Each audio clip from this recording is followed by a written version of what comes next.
நாம இன்னைக்கு ரொம்ப ஹெல்த்தியான சிக்கன் சூப் தான் பண்ண போறோம். அந்த சிக்கன் சூப் பண்றதுக்கு அடுப்புல குக்கர் வச்சு 2 ஸ்பூன் ஆயில் விட்டு பட்டை, கிராம்பு, ஏலக்காய், பிரியாணி இலை, ஒரு பச்சை மிளகாய் கட் பண்ணி சேர்த்துக்கலாம், ஒரு பெரிய வெங்காயத்தை கட் பண்ணி போட்டு வதக்கி விட்டுடலாம், ஒரு ஸ்பூன் அளவுக்கு இஞ்சி பூண்டு பேஸ்ட் சேர்த்து வதக்கி விட்டுடலாம், ஒரு தக்காளியை கட் பண்ணி சேர்த்து நல்லா வதக்கிடலாம், கொஞ்சமா கருவேப்பிலை சேர்த்து நல்லா வதக்கி விட்டுடலாம்.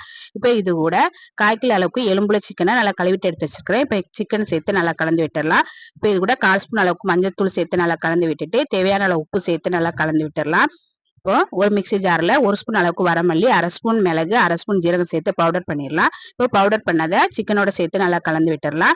இப்போ இது கூட ஒரு 2 1/2 கப் அளவுக்கு தண்ணி சேர்த்துக்கலாம்.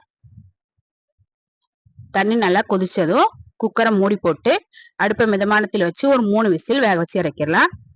ஒரு 3 விசில சிக்கன் சூப் ரெடி ஆயிடுச்சு. கடைசியா கொஞ்சமா மல்லியில சேர்த்து கலந்துட்டு இறக்கிற வேண்டியதான். ரொம்ப டேஸ்டியான சிக்கன் சூப்பு ரெடி ஆயிடுச்சு. சளி இருமல் இருக்கும்போது இந்த மாதிரி செஞ்சு குடிங்க, உடம்புக்கு ரொம்ப நல்லது. ட்ரை பண்ணி பாருங்க.